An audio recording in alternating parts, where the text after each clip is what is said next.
विशेषांक आया है, महिला विशेषांक। उसमें अरुण पुरी जो उसके मुख्य संपादक हैं, उन्होंने एक बात रेखांकित किया कि 2019 के चुनाव में संसद में कुल जनप्रतिनिधियों का 14% महिलाओं को, वहाँ पर महिलाएं हैं। उनका कहना ये है कि आधी आबादी को कम से कम वहाँ पे आरक्षण देनी चाहिए। लॉजिक ये देते हैं कि वो आधी आबादी है हमारा, वहाँ पे 14% ही है। और उसके सबसे मेन पहलू है कि इस बार वो बता रहे हैं कि 67.5% महिलाओं ने मतदान किया है, मतलब महिला मतदान के प्रति ज़्यादा जागरूक है। इसीलिए जनप्रतिनिधि के तौर पर उसकी हिस्सेदारी बड़ी होनी चाहिए। मैं आपको जहाँ तक सुना समझा जाना हूँ, वो आप कहते हैं कि ये सब ठीक चीज़ नहीं है, इन सब चीज़ों से परिवारवाद का बढ़ावा होगा या एक परिवार का ही मतलब राजनीति में दबदबा कायम हो जाएगा। क्या है मतलब, इसको ये माना जाए कि इसे नहीं दिया जाना चाहिए या क्या है मामला? जिन्होंने लेख लिखा है जी, उनसे यह प्रश्न पूछा जाए कि 100% महिलाओं को दे दिया जाए तो क्या दिक्कत है? कहेंगे नहीं होना चाहिए। अगर 100% महिलाओं को 5 साल, 10 साल, 20 साल के लिए दे दीजिए तो यही लोग विरोध कर देंगे, क्योंकि ये तो परिवार तक सारी सत्ता को ले जाना चाहते हैं। भाई मेरे, आप जरा सोचिए कि स्वतंत्रता के बाद जो पार्लियामेंट बन रही थी उसमें करीब करीब 60%, 70% परिवारों का प्रतिनिधित्व था। अब इस कानून के बाद जब आप आधी आबादी को दे देंगे तो इस कानून के बाद 30% परिवारों का प्रतिनिधित्व हो जाएगा, क्योंकि एक ही परिवार का पति और एक उसी परिवार की पत्नी या बेटी या जो भी जाए, एक महिला के रूप में चली जाएगी और एक जनरल सीट से चले जाएंगे। तो एक परिवारों तक सब कुछ इकट्ठा हो जाएगा। सरकारी नौकरी में भी यही होगा कि एक ही परिवार के 2 लोग चले जाएंगे, तो ये सारा परिवार तक सिमटते जाएगा। कुछ दिनों के बाद आप कहेंगे कि युवाओं को भी मिलना चाहिए इसी तरह से कि सब तो भाई वृद्ध लोग आ जा रहे हैं तो युवाओं को प्रतिनिधित्व दीजिए, तो 33% युवाओं को भी प्रतिनिधित्व दिया जाए।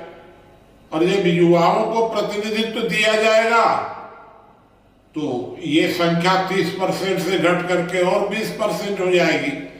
तो इस तरह ये क्यों नहीं ये तैयार होते हैं इस बात को मानने के लिए कि किसी भी परिवार का एक ही व्यक्ति संसद में जा सकता है, किसी भी परिवार का एक ही व्यक्ति सरकारी नौकरी में जा सकता है।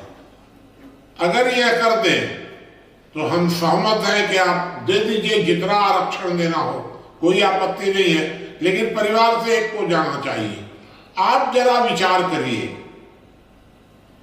कि मेरे परिवार की कोई महिला मेरे परिवार में अगर पड़ोसी के परिवार की किसी महिला को नौकरी मिल जाती है मेरी जगह पर आरक्षण के कारण, तो मेरी परिवार की महिला प्रसन्न होगी कि नाराज होगी, दुखी होगी बेचारी? तो महिला एक कैसे हो गई? मेरे परिवार की महिला उस परिवार की अगर महिला को नौकरी मिलती है तो इससे दुखी होगी। अगर इसको खुशी तब होती कि जब इस परिवार के पति को नौकरी मिल जाती।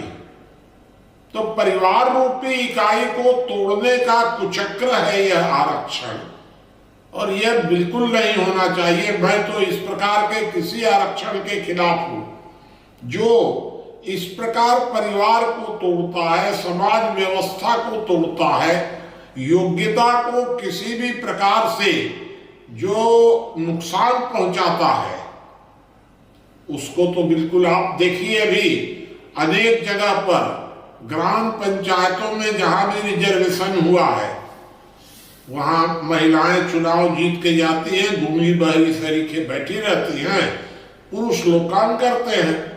यह ढोंग करने की क्या जरूरत है? आप सीधा जाने दीजिए तो पुरुषों को ही।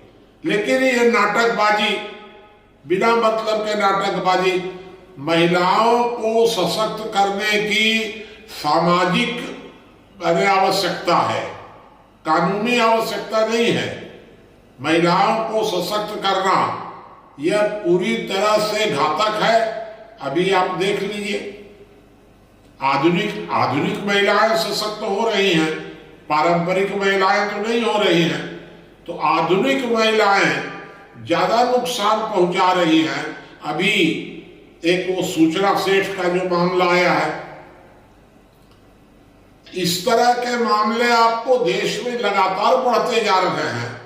जहां आधुनिक महिलाएं थोड़ी सी ताकतवर हो रही हैं, वहां तलाक बढ़ रहे हैं, हत्याएं बढ़ रही हैं लगातार इस प्रकार की।